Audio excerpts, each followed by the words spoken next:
აფხაზეთის მთავრობის მხარდაჭერითა და აფხაზეთის საინფორმაციო ანალიტიკური ცენტრის ინიციატივით ცნობილი ჟურნალისტის აფხაზეთში ქართული ტელევიზიის პირველი დირექტორის ალექსანდრე ბერულოვას სახელობის ჟურნალისტური პრემიის გამარჯვებულთა დაჯილდოება გაიმართა. გამარჯვებულების სპეციალურმა კომისიამ 4 კატეგორიაში გამოავლინა.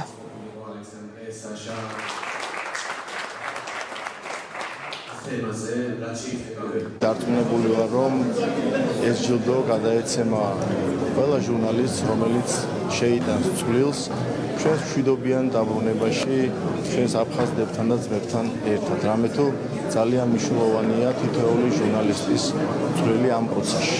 საშა ბერულოვას სახელობის პრემიის დაწესებას აქვს რეალურად ორი მიზანი, ის რომ ერთის მხრივ უკვდავყოთ სახელი იმ ადამიანის, რომელმაც სამშობლოს თავისი სიცოცხლე შესწირა და მეორეს მხრივ გვინდა რომ ერთგვარი წახალისება მოვახდინოთ მედია საშუალებებში აფხაზეთის თემატიკაზე, ნდობის აღდგენასა და შერიგებაზე. კონფლიქტების გაშუქებაში, სიუჟეტის მომზადებაში ჯილდო გადმომცეს აფხაზეთის საინფორმაციო ცენტრმა.